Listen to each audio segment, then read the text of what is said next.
Hello friends, இன்னைக்கு நம்ம பார்க்க போற படம் 2021 மலையாளத்துல வந்த நயட்டு அப்படிங்கிற ஒரு சூப்பரான பொலிட்டிக்கல் த்ரில்லர் படம் பத்தி தான் பார்க்க போறோம். இந்த படத்தோட ஒன்லைன் என்னன்னு கேட்டீங்கன்னா, அரசியல்வாதி தன்னோட பதவிக்காக செய்யாத குற்றத்துக்காக ஒரு 3 போலீஸ்காரங்களை சிக்க வைக்கும் போது அதுல இருந்து தப்பிக்கிறதுக்கு அந்த 3 போலீஸும் ஓட ஆரம்பிக்கிறாங்க. இதுல இருந்து அவங்க தப்பிச்சாங்களா இல்லையா, அவங்களுக்கு என்ன நிலைமை ஏற்படுது, அரசியல்ல இருக்கிறவங்களும் பதவியில இருக்கிறவங்களும் இதுக்காக என்னெல்லாம் செய்யறாங்க அப்படிங்கறத சூப்பரா த்ரில்லரா சொல்ற படம் தான் நயட்டு. படம் எப்படி இருக்குன்னு பாக்குறதுக்கு முன்னாடி நம்மளோட சேனலை சப்ஸ்கிரைப் பண்ணாதவங்க சப்ஸ்கிரைப் பண்ணிக்கோங்க. உங்களோட சப்போர்ட்டை தொடர்ந்து நம்மளோட சேனலுக்கு கொடுத்துட்டே இருங்க. இப்ப நம்ம கதைக்குள்ள போயிடலாம். படத்தோட ஸ்டார்டிங் சீன்ல ஒரு கயிறு இழுக்கிற போட்டியை பிரம்மாண்டமா ஆரம்பிச்சு வைக்கிறாங்க. அந்த போட்டியை பாக்குறதுக்கு நிறைய மக்கள் கூட்டமும் பெரிய பெரிய அரசியல்வாதிங்க அப்படின்னு சொல்லி நிறைய பேர் கலந்துக்கிறாங்க. இந்த படத்தோட ஹீரோவான பிரவீனும் இந்த போட்டியில கலந்துக்கிறாரு. அவருக்கு ஆப்போசிட்டா விளையாடுற டீம்ல இருக்கிறவங்க எல்லாருமே ஒரு போலீஸ். ஹீரோ போலீஸா இருந்தாலுமே சின்ன வயசுல இருந்து இந்த டீம் கண்டிதான் விளையாண்டுருப்பாரு. கொஞ்ச நேரத்துல அந்த போட்டியும் பிரம்மாண்டமா ஆரம்பிக்க இந்த போட்டியில ஹீரோவோட டீம் தான் ஜெயிக்குது. அப்படியே அந்த சீன் கட் ஆகி அடுத்ததான் அந்த ஊர்ல எலெக்ஷன் இன்னும் 2-3 நாள்ல நடக்க போகுதான். அதுக்காக ஹீரோ அவரோட வீட்டுல துணி காய போட்டுட்டு இருக்கும் போது அந்த ஓட்டு சேகரிப்பாங்க இல்லையா, அவங்க எல்லாம் வந்து ஹீரோவோட அம்மாவுக்கு முடியாம இருக்கிறதுனால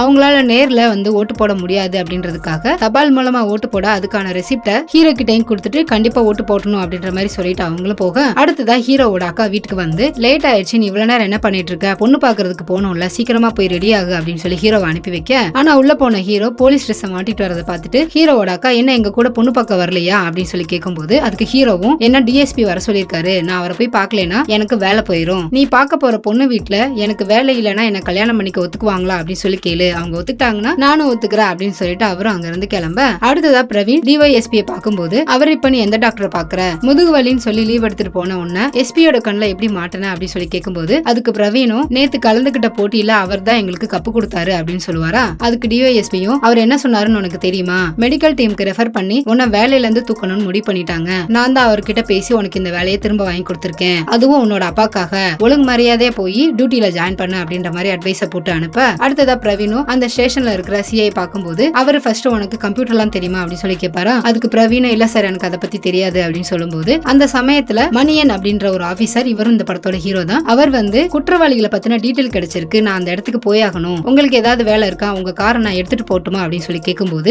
அதுக்கு சிஐயும் டிரைவர் பர்மிஷன்ல போயிருக்காரு அப்படின்னு சொல்லிட்டு பிரவீனை பார்த்து உனக்கு வண்டி ஓட்ட தெரியுமா அப்படின்னு சொல்லி கேட்கும்போது அதுக்கு பிரவீனும் அதுக்கான ஆத்தரைசேஷன் என்கிட்ட இருக்கு அப்படின்னு சொல்லும்போது அதுக்கு சிஐ ஆபீசரும் டிரைவர் வர வரைக்கும் நீயே வண்டியை ஓட்டு அப்படின்னு சொல்லும்போது அதை பிரவீனும் அக்செப்ட் பண்ணிக்கிறாரு. பிரவீன் ஒரு கான்ஸ்டபிளா தான் டியூட்டில ஜாயின் பண்ணிருப்பாரு. அடுத்ததா ஜீப்ல மணியனும் பிரவீனும் போயிட்டு இருக்கும்போது மணியன் பிரவீன் கிட்ட அவரோட ஃபேமிலி டீடைல் எல்லாம் கேட்டுட்டு இருப்பாரா. அப்போ பிரவீன் என்னோட அப்பா பேரு மைக்கேல் அப்படின்னு சொல்லுவாரா. இதை கேட்டோன்ன மணியன், ஓ நீ மைக்கேலோட சன்னா, அவர் கூட எங்களுக்கு எல்லாம் நல்ல பழக்கம் இருக்கு, இன்ஃபேக்ட் எங்களுக்கு எல்லாம் ட்ரைனிங் கொடுத்ததே அவர் தான் அப்படின்னு அவரோட அப்பாவை பெருமையா சொல்லிட்டு இருப்பாரா. அப்ப மணியன் ஒரு இடத்த காமிச்சு இந்த இடத்துல நிப்பாட்டிக்கோ அப்படின்னு சொல்லும்போது பிரவீனும் அந்த இடத்துல காரை நிப்பாட்டி கூட நானும் வரேன், குற்றவாளிகளை தான் பிடிக்க போறீங்க அப்படின்னு சொல்லுவாரா. அதுக்கு மணியன், நான் குற்றவாளி எல்லாம் பிடிக்க போகல, இங்க என்னோட வண்டியை நிப்பாட்டி வச்சிருக்கேன், நேத்து நைட்டு லைட்டா சரக்கு சாப்பிட்டதுனால அதோட டிரைவிங் பண்ண வேணாம்னு சொல்லி என்னோட வண்டி எங்கேயே நிப்பாட்டி போயிட்டேன், அதை எடுக்கதான் இப்ப வந்தேன், இந்த விஷயத்த போலீஸ் ஸ்டேஷன்லாம் சொல்லிடாத அப்படின்னு சொல்லிட்டு சரி நீ முன்னாடி போன பின்னாடி வர அப்படின்ற மாதிரி சொல்ல பிரவீனும் அதுக்காக சிரிச்சுட்டு ஜீப் எடுத்துட்டு கொஞ்சம் தூரம் வந்து பாரா. அப்போ வழியில ஒரு பொண்ணு இவரோட ஜீப்பை மறிச்சு அந்த ஜீப்ல ஏற, இதை பார்த்துட்டு பிரவீனும் ஒன்னும் புரியாம அவங்க கிட்ட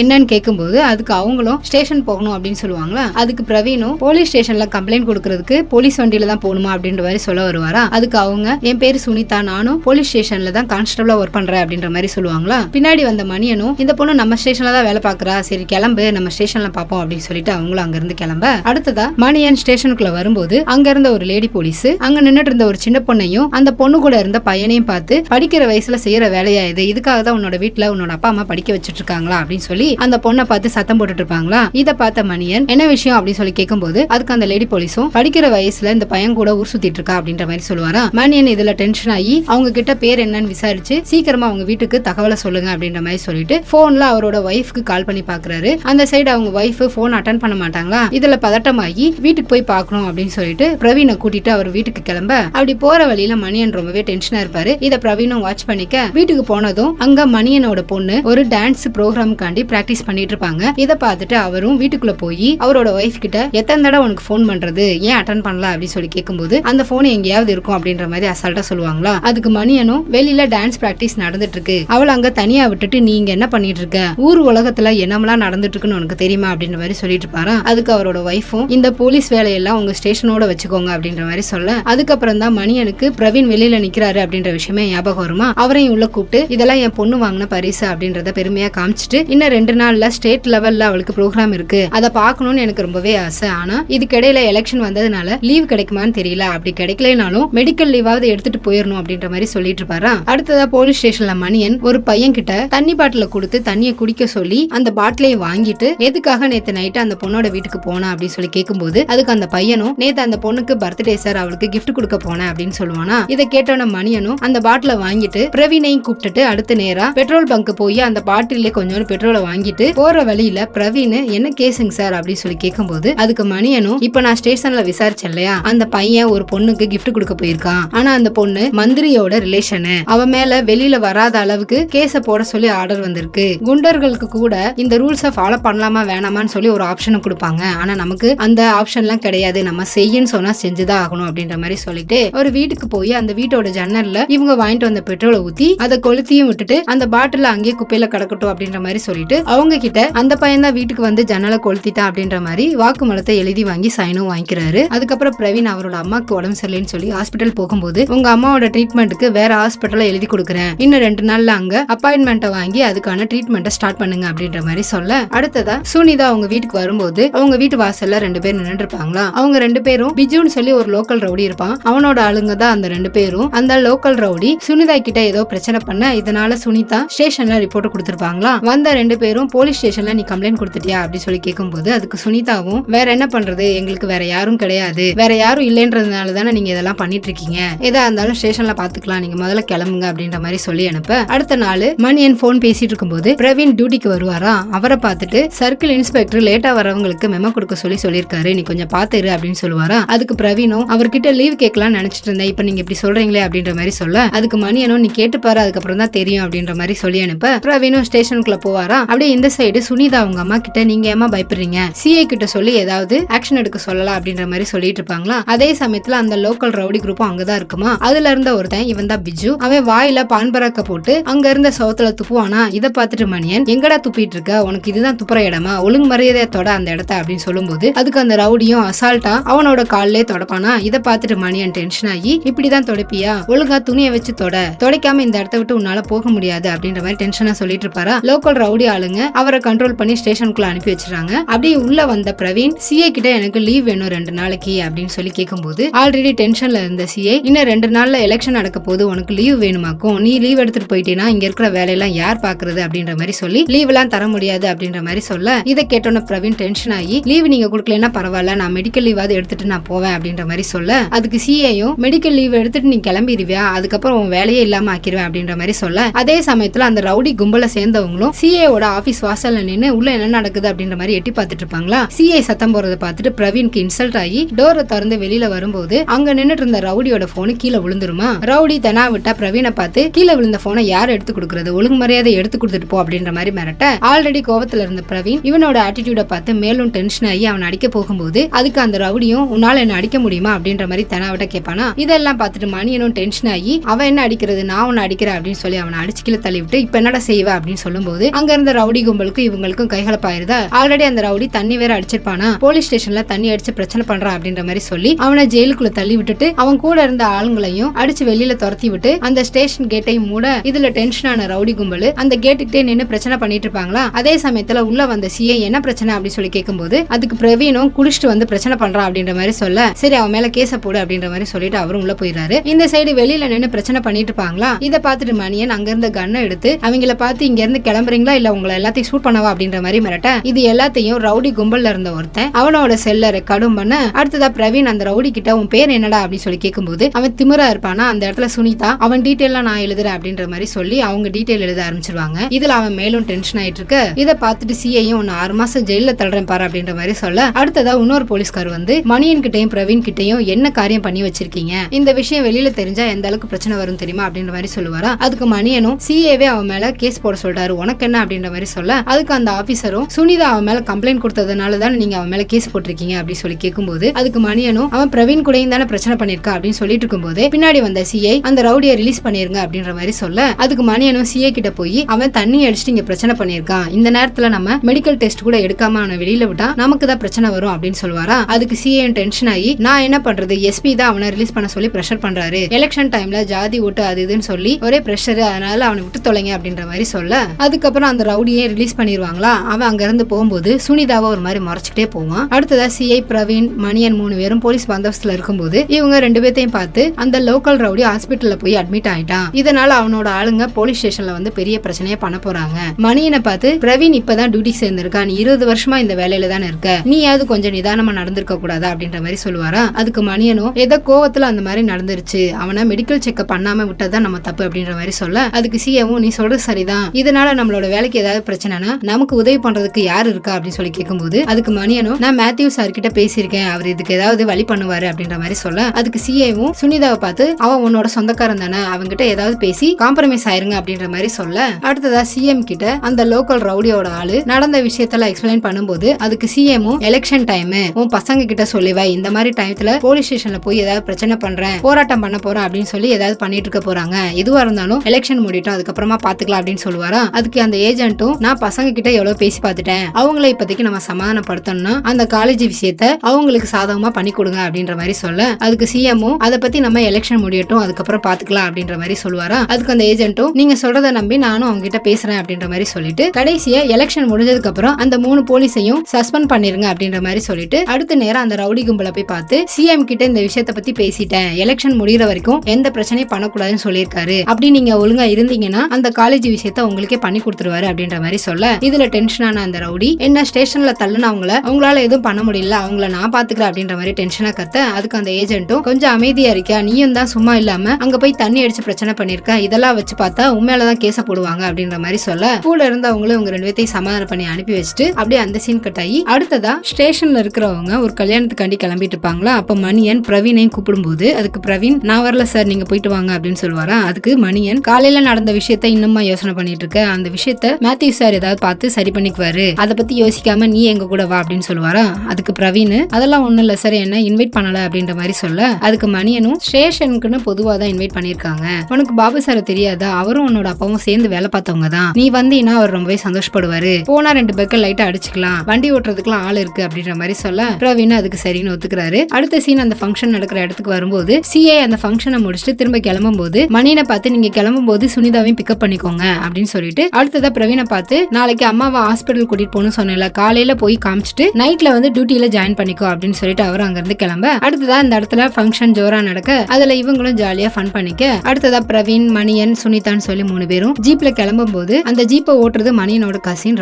ராகுல் சவுதி அரேபியால போய் வேலை பாக்குறதுக்காண்டி விசா அப்ளை பண்ணிருப்பாரா. சோ அந்த விசா கிடைச்சு ஓட்டு போட்டு ஊருக்கு கிளம்பணும் அப்படின்ற மாதிரி இவங்க பேசிக்கிட்டே வருவாங்களா. அப்படி வரும்போது வழியில ஒரு ஏடிஎம்ல மணியன் அவரோட கார்டையும் பின் நம்பரையும் கொடுத்து அக்கௌண்ட்ல இருந்து 20,000 பணம் எடுத்துக்கோ, நீ ஊருக்கு போறதுக்கு நான் கொடுக்குற கிஃப்டா இருக்கட்டும் அப்படின்னு சொல்ல சரின்ட்டு ராகுலும் அந்த ஏடிஎம்ல பணம் எடுத்துட்டு திரும்ப இவங்க ஜீப்ல பேசிக்கிட்டே வருவாங்களா. அப்ப ராகுல் இவங்க கிட்ட பேச்சு கொடுத்துட்டே வண்டி ஓட்டும் போது ஆப்போசிட்ல வந்த வண்டியை கவனிக்காம அந்த வண்டியில மோதும் போது அந்த வண்டியில வந்தவருக்கு ஆக்சிடென்ட் ஆகி அடிபட்டு கீழே விழுகிறாரு. இவங்களும் என்னாச்சு அப்படின்னு சொல்லி பக்கத்துல போய் பார்க்கும்போது சுனிதா அந்த அடிபட்ட நபரை பார்த்து காலையில ஸ்டேஷன்ல பிரச்சனை பண்ணான்ல அந்த ரவுடி கும்பல்ல இவனும் ஒருத்தன் அப்படின்ற மாதிரி சொல்ல மணியனும் சரி நம்ம இங்க இருந்து கிளம்பிடுவோம், இதனால நமக்கு ஏதாவது பிரச்சனை வந்துரும் அப்படின்னு சொல்லிட்டு இருக்கும்போது அந்த சைடா ஒரு 3 பேரு வண்டியில வந்தவங்க இவங்க 3 பேரையும் அடிபட்ட நபரையும் பார்த்துட்டு அங்க இருந்து எஸ்கேப் ஆயிடுறாங்க. இதுக்கப்புறம் மணியன் சரி நம்ம விட்டுட்டு போனா சரியா வராது அப்படின்னு சொல்லிட்டு அடிபட்ட நபரை ஹாஸ்பிட்டல் கூட்டி போலான்னு சொல்லிட்டு ஜீப்புக்கு பக்கத்துல தூக்கிட்டு போகும்போது வண்டி ஓட்டிட்டு வந்த ராகுல் இதெல்லாம் பார்த்து பயந்து அங்க இருந்து ஓடிடுறான். அந்த இடத்துல பிரவீனும் ஜீப்பை எடுத்துட்டு ஹாஸ்பிட்டலுக்கு போகும்போது அந்த ஹாஸ்பிட்டல்ல தான் அந்த ரவுடி கும்பலும் உட்காந்து பேசிட்டு இருக்குமா. இவங்க அதெல்லாம் கண்டுக்காம அடிபட்ட நபரை உள்ள தூக்கிட்டு போய் அங்க இருந்த டாக்டர் கிட்ட ஆக்சிடென்ட் ஆயிடுச்சு எங்க வண்டி தான் அப்படின்ற மாதிரி சொல்ல அந்த டாக்டரும் செக் பண்ணி பார்த்துட்டு இது எப்ப நடந்தது அப்படின்னு சொல்லி கேட்கும்போது அதுக்கு மணியனும் 1/2 மணி நேரத்துக்கு முன்னாடி தான் நடந்துச்சு அப்படின்னு சொல்லுவாரா. உடனே டாக்டர் இவங்களை பார்த்து 2 பேர் தண்ணி அடிச்சிருக்கீங்களா, உடனே போலீஸ்க்கு இன்ஃபார்ம் பண்ணணும் அப்படின்னு சொல்லும்போது அதுக்கு மணியனும் நாங்களே போலீஸ் தான் அப்படின்ற மாதிரி சொல்லுவாரா. இது கேட்டோன்னா டாக்டர் அப்பனா நீங்க உடனே இவரோட சொந்தக்காரங்களுக்கு சொல்லி அனுப்புங்க, இவரு இறந்து போயிட்டாரு அப்படின்ற மாதிரி சொல்ல இது கேட்டோன்னா அந்த 3 பேரும் பயத்தோடயே அந்த இடத்த விட்டு லேசா நகர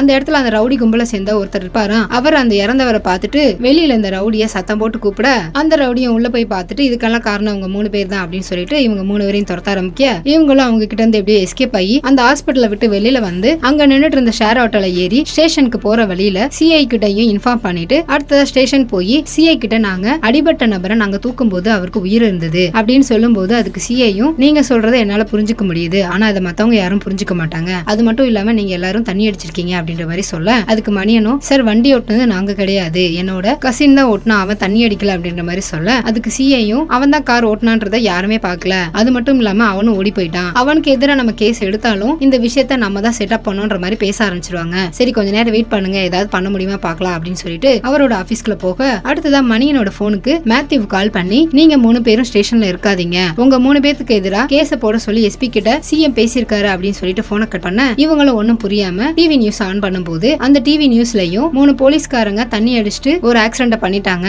அப்படின்ற மாதிரி பரபரப்பா பேசிட்டு இருப்பாங்களா. இதை பார்த்துட்டு அவங்களும் சரி இங்க ஏதோ நடக்க போகுது அப்படின்னு சொல்லிட்டு திங்க் பண்ணிட்டு இருக்கும் போதே அந்த ஸ்டேஷன்ல இருந்த நபர் இவங்க 3 பேரும் வெளியில போயிடக்கூடாது அப்படின்னு சொல்லிட்டு அந்த ஸ்டேஷனோட கேட்டை க்ளோஸ் பண்ண போவாரா. அந்த இடத்துல மணியன் பின்னாடி போய் அவரை சமாளிச்சு கீழே தள்ளி விட்டு அவர் கையில வச்சிருந்த லாக்க புடுங்கி இவங்க 3 பேரும் வெளியில வந்து அந்த ஸ்டேஷனோட கேட்டை அந்த லாக்கால லாக் பண்ணிட்டு அங்க இருந்த ஜீப் எடுத்துட்டு அவங்களும் எஸ்கேப் ஆயிடுறாங்க. அடுத்ததா இவங்க 3 பேரும் நேரா மணியன் வீட்டுக்கு போய் அங்க அந்த கசின் இருக்கானான்னு சொல்லி ஃபர்ஸ்ட் செக் பண்ணி பாக்குறாரு. மணியனோட ஒய்ஃப் அவங்க இருந்து போயிட்டான் அப்படின்ற மாதிரி சொல்ல அடுத்ததா ராகுலோட போனுக்கு கால் பண்ணும்போது மொபைல் நம்பரும் சுவிச் ஆஃப்னு வருமா. அடுத்து என்ன பண்ணலாம் அப்படின்ற மாதிரி யோசனை பண்ணிட்டு இருக்கும்போது பிரவீன் மணியன் கிட்ட அவனை எப்படி பிடிக்கிறது அப்படின்ற மாதிரி கேட்கும்போது அதுக்கு மணியனும் அவன் போனை சுவிச் ஆஃப் பண்ணிட்டு எங்கேயோ ஓடிட்டான், அப்படி அவனை கண்டுபிடிச்சாலும் நான் வண்டி ஓட்டல அப்படின்னு சொல்லிட்டா என்ன பண்றது அப்படின்ற மாதிரி சொல்ல அதுக்கு பிரவீனும் எஸ்பியை பார்த்து அவன் தானே வண்டி ஓட்டினா, அந்த விஷயத்தை அப்படியே சொல்லுவோம், அது மட்டும் இல்லாம நம்மளும் போலீஸ் தானே, நம்மள எப்படி அவங்க குற்றவாளி ஆக்க முடியும் அப்படின்ற மாதிரி சொல்ல அந்த இடத்துல மணியனும் டென்ஷனா காரை விட்டு கீழே இறங்கி 20 வருஷம் சர்வீஸ்ல இருக்கேன், அடுத்து என்ன நடக்க போகுது நான் சொல்லவா, ஒரு உமன் போலீஸ் கம்ப்ளைண்ட் கொடுத்ததை வச்சு அந்த லோக்கல் ரவுடிய ஸ்டேஷன்ல வச்சு அடிச்சத இந்த ஜெயன் செல்போன்ல வீடியோவா எடுத்துட்டான், இதனால அவன் மேல காரை ஏத்தி கொலை பண்ணிட்டு அதை ஆக்சிடென்டா மாத்தணும்னு சொல்லி ஹாஸ்பிட்டல்ல அட்மிட் பண்ணதா நம்ம மேலே ஃப்ரேம் பண்ணுவாங்க.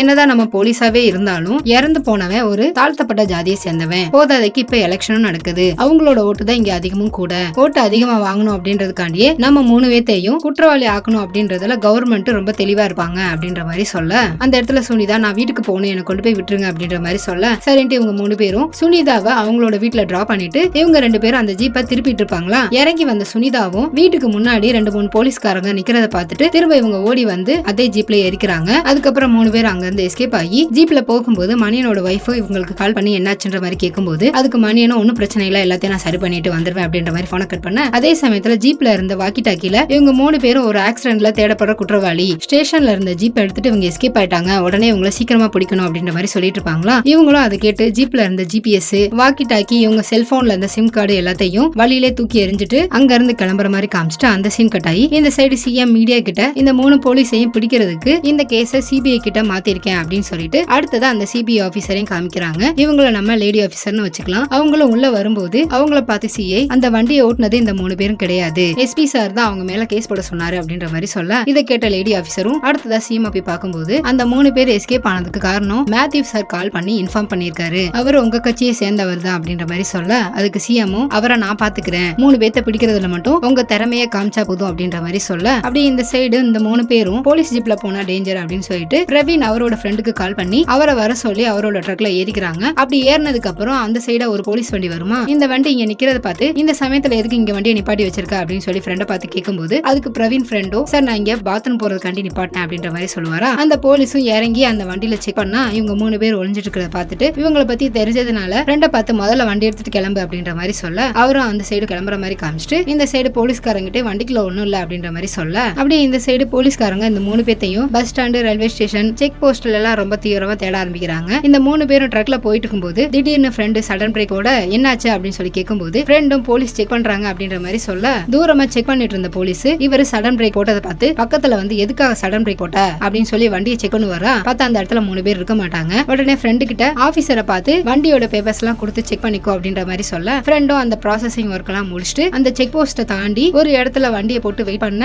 இந்த சைடு 3 பேரும் அந்த வண்டியை விட்டு கீழே இறங்கி அங்க இருந்த பாலத்தை கிராஸ் பண்ணி ஃப்ரெண்டு எந்த இடத்துல வெயிட் பண்றாரோ அதே இடத்துல அவங்களும் வந்து ஏறிக்கிறாங்க. அப்படியே இந்த சைடு லேடி ஆபீசர் கிட்ட அவங்களோட டீம் ஆளுங்க அந்த 3 பேத்தோட போன் ஹிஸ்டரி அவங்களோட ஃபேமிலி டீடைல்ஸ் எல்லாத்தையும் கலெக்ட் பண்ணிட்டோம் அப்படின்னு சொல்லும்போது அதுக்கு லேடி ஆபீசரும் அவங்க எடுத்துட்டு போன வண்டியை பத்தி ஏதாவது டீடைல் தெரிஞ்சதா அப்படின்னு சொல்லி கேட்கும்போது அதுக்கு அவங்களும் வண்டியை பத்தின டீடைல் எங்கேயாவது கிடைக்குதான்னு தேடிதான் இருக்கும் அப்படின்ற மாதிரி சொல்ல அதுக்கு லேடி ஆபீசரும் கடைசியா நமக்கு கிடைச்ச இன்ஃபர்மேஷன் படி சுனிதாவோட வீட்டுக்கு 11:30 மணிக்கு வந்திருக்காங்க. இந்த 2.5 மணி நேரத்துல அவங்களால எவ்வளவு தூரம் போயிருக்க முடியும், 150 கிலோமீட்டருக்குள்ளதான் அவங்களால போயிருக்க முடியும் அப்படின்ற மாதிரி சொல்லும்போது அதுக்கு அங்க இருந்த ஆபீசரும் செக்கிங் அதிகமா இருக்கிறதுனால கோட்டையா மெர்னாகுளம் வழியா தப்பிச்சு போக முடியாது, மேபி அவங்க இடுக்கி வழியா தப்பிச்சு போறதுக்கு வாய்ப்பு இருக்கு, ஏன்னா அங்க செக்கிங் கம்மியா இருக்கும் அப்படின்ற மாதிரி சொல்ல அதே சமயத்துல லேடி ஆபீசருக்கு இன்னொரு ஆபீசர் கால் பண்ணி ஜீப் கிடைச்சிருச்சு, அந்த 3 பேத்தோட செல்ல ட்ரேஸ் பண்ணதுல கடைசியா பிரவீன் அவரோட ஃப்ரெண்டுக்கு கால் பண்ணியிருக்காரு, ஃப்ரெண்டோட நம்பர் இப்ப சுவிட்ச் ஆஃப்ல இருக்கு அப்படின்ற மாதிரி தகவலை சொல்ல லேடி ஆபீசரும் அங்க இருந்த ஆபீசர் கிட்ட இவங்க 3 பேரும் எஸ்கேப் ஆன வண்டியோட டீடைல் இன்னும் கொஞ்ச நேரத்துல கிடைச்சிரும், அவங்க எந்த வழியா போயிருக்காங்க அப்படின்றத தெரிஞ்சுக்க சிசிடிவி ஃபுட்டேஜை செக் பண்ணுங்க அப்படின்ற மாதிரி ஆர்டர் சொல்ல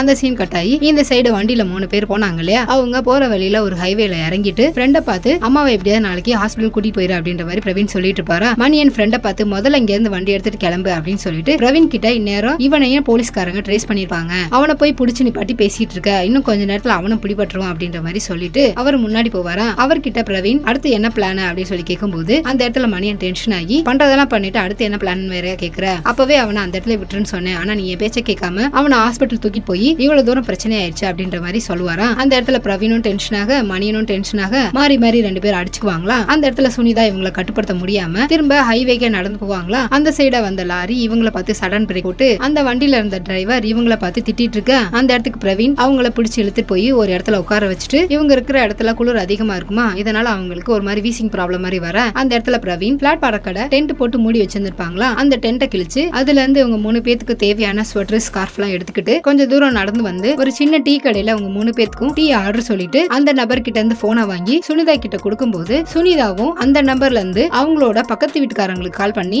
ஏதோ தகவலை சொல்ல கொஞ்ச நேரத்துல அந்த பக்கத்து வீட்டு லேடியும் சுனிதாவோட அம்மா கிட்ட வந்து உன் பொண்ணுக்கு எந்த பிரச்சனையும் இல்ல அப்படின்ற மாதிரி தகவலை சொல்லிட்டு போக பார்த்தா அந்த வீட்டுக்குள்ள ஆல்ரெடி 2 போலீஸ்காரங்க இது எல்லாத்தையும் கேட்டுட்டு இருந்திருப்பாங்க. சுனிதா கால் பண்ணாங்களே அந்த நம்பரை ட்ரேஸ் பண்ணும்போது இவங்க 3 பேரும் மூணார்ல இருக்காங்க அப்படின்ற மாதிரி தகவல் தெரிய வருமா. அடுத்த சீனே லேடி ஆபீசருக்கு இந்த தகவல் போய் அவங்களும் இந்த 3 பேத்தை தேடி அங்க இருந்து கிளம்புற மாதிரி காமிச்சிட்டு இந்த சைடு அந்த 3 பேரும் மணியனுக்கு மூர்த்தின்னு ஒரு ஃப்ரெண்ட் இருப்பாரா, அவரை தேடி அவரோட வீட்டுக்கு வராங்க. அங்க போனதுக்கு அப்புறம் மூர்த்தி கிட்ட சுனிதாவை பார்த்து இது எஸ்பியோட பொண்ணு, 2 பேர் லவ் பண்ணதுனால எஸ்பிக்கு இந்த விஷயம் தெரிஞ்சு போலீஸ் மொத்தமும் எங்களை தேடிட்டு இருக்கு, 2-3 நாளைக்கு உன் வீட்டுல தங்கிக்கிறோம் அப்படின்ற மாதிரி சொல்ல அதுக்கு மூர்த்தியும் ஓகேன்னு சொல்லி ஒத்துக்கிறாரு. அப்படியே இந்த சைடு மார்க்கெட்டுக்கு வந்த பிரவீனோட ஃப்ரெண்ட போலீஸ்காரங்க சுத்தி வளைச்சு புடிச்சிடுறாங்க. இதை காமிச்சிட்டு அந்த சீன் கட் ஆகி இந்த சம்பவத்தினால இவங்க இருந்த ஏரியால பெரிய கலவரமாகி அந்த கலவரத்தை பத்தி டிவி நியூஸ்லயும் அதே சமயத்துல இவங்க ஸ்டேஷன்ல பண்ண விஷயம் எல்லாத்தையும் ரெக்கார்ட் பண்ணிருப்பாங்க இல்லையா, அந்த விஷயமும் வெளியில வந்து மீடியா ஃபுல்லா பரபரப்பா பேசுற மாதிரி காமிச்சிட்டு அடுத்ததா லேடி ஆபீசர் கமிஷனர் கால் பண்ணும்போது பக்கத்துலதான் சிஎம் இருப்பாரா. சரின்ட்டு இவரும் அந்த போனை ஸ்பீக்கர்ல போடும்போது அந்த சைடு லேடி ஆபீசர் பிரவீனோட ஃப்ரெண்டையும் அவங்க போன் பண்ணாங்களே அந்த நபரையும் நாங்க அரெஸ்ட் பண்ணிட்டோம். இதை வச்சு பார்க்கும்போது அந்த 3 பேரும் வட்டவடா அப்படின்னு சொல்லி ஒரு ஏரியாக்கு தான் போயிருக்கணும். ஏன்னா 15 வருஷத்துக்கு முன்னாடி மணியன் அங்க டியூட்டி பார்த்திருக்காரு, ஒருவேளை அவங்களுக்கு அங்க தெரிஞ்சவங்க யாராவது கூட இருக்கலாம் அப்படின்ற மாதிரி சொல்ல அதுக்கு சிஎம்மும் எது தெரிஞ்சாலும் சீக்கிரமா அப்டேட் பண்ணுங்க அப்படின்ற மாதிரி சொல்லிட்டு போனை கட் பண்ண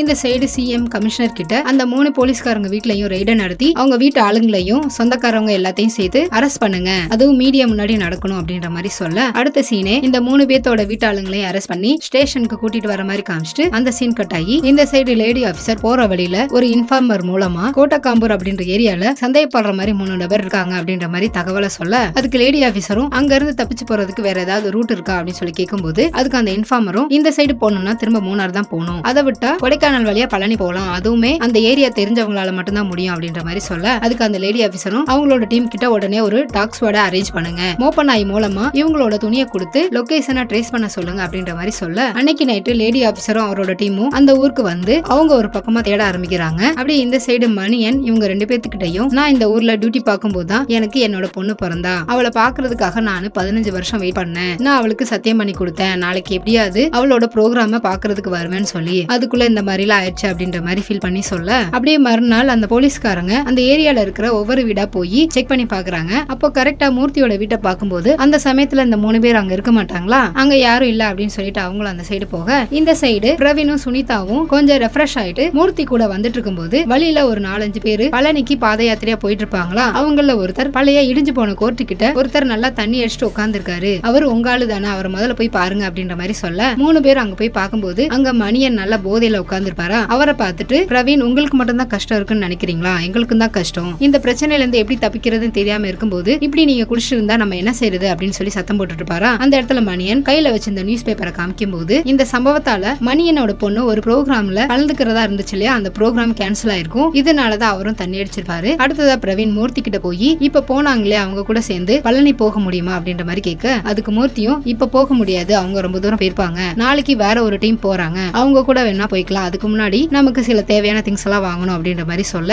அடுத்ததா லேடி ஆபீசர் அந்த ஊருக்குள்ள விசாரிச்சு மூர்த்தியையும் பிடிச்சு அவரோட வீட்டை வாட்ச் பண்ணும்போது அதே சமயத்துல கமிஷனரும் கால் பண்ணுவாரா. அவர்கிட்ட அந்த 3 பேத்துக்கும் லோக்கல்ல ஹெல்ப் பண்ண ஆள நாங்க அரெஸ்ட் பண்ணிட்டோம், இப்ப அந்த 3 பேர் எங்க இருக்காங்கன்றதையும் நாங்க கண்டுபிடிச்சிட்டோம் அப்படின்னு சொல்லும் போது அதுக்கு கமிஷனரும் அப்பனா அவங்கள உடனே அரெஸ்ட் பண்ணுங்க அப்படின்ற மாதிரி சொல்லுவாரா. அதுக்கு லேடி ஆபீசரும் அதுதான் சார் கொஞ்சம் ரிஸ்க், எந்த சைட்ல இருந்து நம்ம மூவ் பண்ணாலும் அவங்க அதை பார்த்து எஸ்கேப் ஆறதுக்கு வாய்ப்பு இருக்கு, ஏன்னா அவங்க பக்கத்துல தான் தான் காடும் இருக்கு. அந்த காட்டுக்குள்ள அவங்க போயிட்டாங்கன்னா அவங்களை பிடிக்கிறது ரொம்பவே கஷ்டம். அது மட்டும் இல்லாம அவங்க நாளைக்கு பழனி போறதா பிளான் பண்ணிருக்காங்க. வேணுமா நம்ம மார்வேஷம் போட்டு அவங்களை எப்படியாவது பிடிச்சிடலாம் அப்படின்ற மாதிரி சொல்லிட்டு இருப்பாங்களா. இதுக்கிடையிலே அவரோட போனு சிக்னல் கிடைக்காம கட் ஆயிரும். கமிஷனர் இந்த விஷயத்த அரைங்குறைமா கேட்டு நேரா சிஎம் கிட்ட போய் அந்த 3 பேர் இருக்கிற இடத்த கண்டுபிடிச்சிட்டாங்க. ஆனா இப்போதைக்கு அரெஸ்ட் பண்ண முடியாது, அதுக்கு இன்னும் கொஞ்சம் போர்ஸ் தேவைப்படுது, அதனாலதான் வெயிட் பண்றோம் அப்படின்ற மாதிரி சொல்ல, அதுக்கு சிஎம் கூட 2-3 பேர் இருப்பாங்களா. அவங்க என்ன சொல்றாங்கன்னா 7 மணிக்குள்ள அவங்கள அரெஸ்ட் பண்ணணும். ஏன்னா 7 மணிக்கு ஒரு பிரஸ் மீட் நடக்க போகுது. அதுக்குள்ள நம்ம அந்த 3 பேர்த்த அரெஸ்ட் பண்ணாதான் நாளைக்கு நடக்க போற எலெக்ஷன் நமக்கு சாதகமா முடியும். அப்படி இல்லாட்டினா நமக்கு கிடைச்ச சர்வே படி எலெக்ஷன்ல தோத்து போறதுக்கு வாய்ப்பு இருக்கு அப்படின்ற மாதிரி சொல்ல,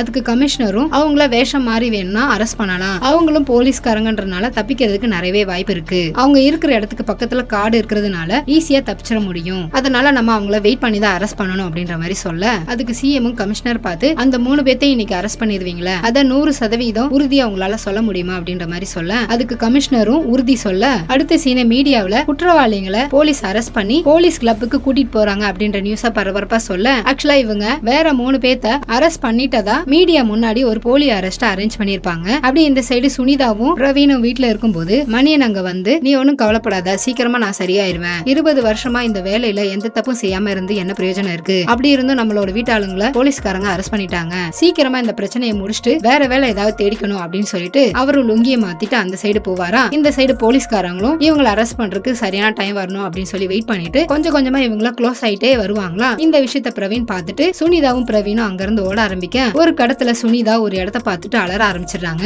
என்னன்னா அங்க மணியன் தூக்கு போட்டு சூசைட் பண்ணி இறந்து போயிருப்பாரு. அந்த இடத்துக்கு பிரவீனும் வந்து பார்க்கும்போது கீழே மணியனோட செல்போனு வீடியோ ரெக்கார்டு ஆன் ஆயிருக்குமா, அத அவரோட பேண்ட்ல மறைச்சு வைக்கும் போதே பின்னாடியே போலீஸும் வந்துருதா. வந்த போலீஸ் இதை பார்த்து ஷாக் ஆக, அடுத்த சீனே இந்த விஷயம் கமிஷனருக்கு போகும்போது கமிஷனர் இந்த விஷயத்த சிஎம் கிட்ட சொன்னா, போலீஸ்காரங்க தான் தப்பான தகவலை சொல்லிட்டாங்கன்னு சொல்லி நான் மீடியா கிட்ட சொல்லிடுவேன், அதுக்கப்புறம் வர பிரச்சனையை நீங்க தான் பாத்துக்கணும் அப்படின்னு சொல்லிட்டு அவரும் கையை விரிச்சிட்டு போக, இதுல கடுப்பான கமிஷனர் திரும்ப லேடி ஆபீசர் கால் பண்ணி, அந்த 3 பேர்த்தையும் இன்னைக்கு உறுதியா நீங்க அரெஸ்ட் பண்ணிடுவீங்கன்ற தைரியத்துல இங்க நாங்க போலியா ஒரு அரெஸ்ட செட் பண்ணி வச்சோம். இந்த விஷயத்த சொன்ன சிஎம்ஏ கடைசியா நீங்களே பாத்துக்கோங்க அப்படின்ற மாதிரி சொல்லி கையை விரிச்சிட்டாரு. அந்த பாடியோட அந்த 2 குற்றவாளிகளையும் எவ்வளவு சீக்கிரம் உங்களால முடியுமோ அவ்வளவு சீக்கிரம் போலீஸ் கிளப்புக்கு கொண்டு வந்து சேருங்க, அதுல ஏதாவது பிரச்சனை வந்துச்சுன்னா வர்ற பிரச்சனைக்கு நீங்க தான் பொறுப்பு அப்படின்ற மாதிரி சொல்ல, இதனால லேடி ஆபீசர் அவங்களும் டென்ஷன் ஆக, இந்த சைடு அந்த பாடியை எல்லாரும் இறக்கிட்டு இருப்பாங்களா, அதை பார்த்துட்டு ஃபாரன்சி ஆளுங்க வராம எதுக்கு பாடியை தொட்டீங்க அப்படின்ற மாதிரி லேடி ஆபீசர் சத்தம் போடுவாங்களா. அதுக்கு கூட இருந்த ஆபீசர், மேடம் பிரச்சனை ரொம்ப சீரியஸான கண்டிஷன்ல போயிட்டு இருக்கு, இப்ப இருக்கிற கண்டிஷன்ல நம்ம அவங்க என்ன சொல்றாங்களோ அதை தான் செய்யணும் அப்படின்னு சொல்ல,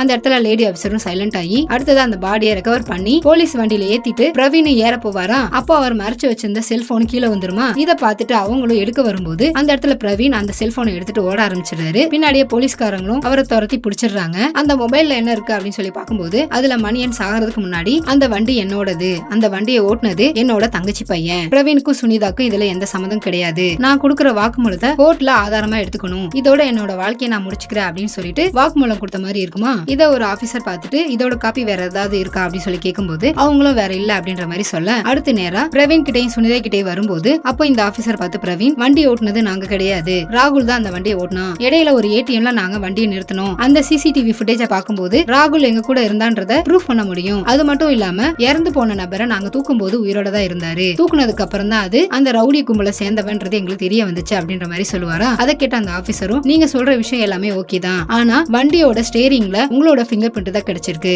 நீங்க சொல்ற விஷயம் கோர்ட்ல நிக்காது அப்படின்ற மாதிரி சொல்ல, அதுக்கு பிரவீனும் நம்ம டிபார்ட்மெண்டால உண்மையில என்ன நடந்ததுன்றத வெளியில கொண்டு வர முடியாதா அப்படின்ற மாதிரி சொல்ல, அதுக்கு அந்த ஆபீசரும், கவர்மெண்டே உங்களுக்கு எதிராக செயல்படும் போது டிபார்ட்மெண்டால என்ன செய்ய முடியும், இன்னைக்கு எலெக்ஷன் இருக்கிறதுனால கவர்மெண்ட் அவங்களுக்கு சாதகமா தான் நடந்துக்குவாங்க, இதுல டிபார்ட்மெண்டால எதுவும் செய்ய முடியாது, இந்த சம்பவத்தினால உங்கள்ல இருந்து மொத்த டிபார்ட்மெண்ட் ஆளுங்களுக்குமே பிரச்சனை, இந்த விஷயத்தை எப்படியாவது நம்ம சால்வ் பண்ணி ஆகணும் அப்படின்னு சொல்லிட்டு அவர் கையில ஒரு பேப்பரை கொடுத்து, மணியன் இங்க வச்சுதான் சூசைட் பண்ணி இறந்து போனதா நீங்க வாக்குமூலம் கொடுக்கணும், அதுவும் ஒத்துக்கிட்டு வாக்குமூலம் கொடுக்கணும், ஒரு ஹேண்ட் ரைட்டிங் எக்ஸ்பர்ட்டை வச்சு மணியன் எழுதினது மாதிரி ஒரு சூசைட் நோட்டை நம்ம எழுதிக்கலாம், அதுல மணியனை குற்றவாளியாக்கி நம்ம எல்லாரும் தப்பிச்சுக்கலாம், இந்த ஒரு ஆப்ஷன் இல்லாம வேற எந்த ஆப்ஷனும் கிடையாது நம்ம தப்பிக்கிறதுக்கு அப்படின்ற மாதிரி சொல்ல, இதை கேட்ட சுனிதாவும், இதுக்கு நான் ஒத்துக்கவே மாட்டேன், மணியன் சாகிறதுக்கு முன்னாடி கூட அவரோட பொண்ணை பத்தி பேசிட்டு இருந்தாரு, தப்பே செய்யாம அந்த பொண்ணை ஒரு குற்றவாளியோட பொண்ணை ஆக்குறதுல எனக்கு உடன்பாடு கிடையாது, இதனால நீங்க என்ன தூக்குல போட்டாலும் பரவாயில்ல, இதுக்கு நான் ஒத்துக்க மாட்டேன் அப்படின்ற மாதிரி சொல்ல, அதுக்கு அந்த ஆபீசரும், மணியனோட வாக்குமூலம் இருக்கிறதுனால தானே நீங்க இப்படி பேசுறீங்க அப்படின்னு சொல்லிட்டு அந்த போன்ல இருந்த மெமரி கார்டை எடுத்து உடைச்சு போட்டு,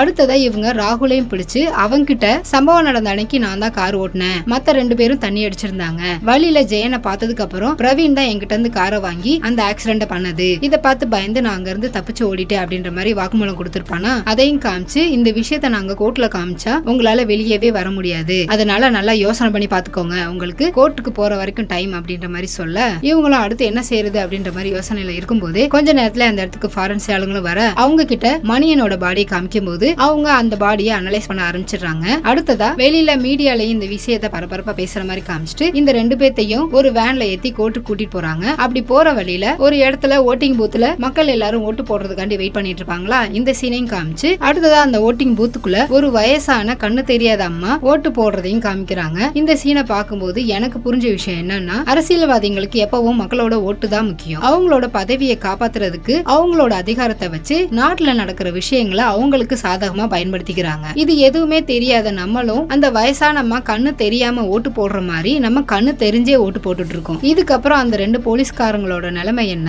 அதுவும் கேள்விக்குறிதான். மக்களுக்காகவும் கவர்மெண்ட்டுக்காகவும் வேலை செய்யற போலீஸ்காரங்களுக்கு இந்த நிலைமைன்னா சாதாரண மக்களோட நிலைமை என்ன? இதுக்கு எதுவுமே பதில் சொல்லாம ஒரு கேள்விக்குறியோடைய டைரக்டர் இந்த இடத்துல படத்தை முடிக்கிறாரு. சோ எப்படி இருந்தது இந்த படம்? பிடிச்சிருந்தா லைக் பண்ணுங்க, ஷேர் பண்ணுங்க, கமெண்ட் பண்ணுங்க. மறக்காம யூடி வாய்ஸ் தமிழ் சேனலுக்கு சப்ஸ்கிரைப் பண்ணி வச்சுக்கோங்க. பக்கத்துல இருக்கிற பெல் ஐக்கான் பட்டனையும் பிரஸ் பண்ணிக்கோங்க. தேங்க்யூ, டாடா, பை பை, see you.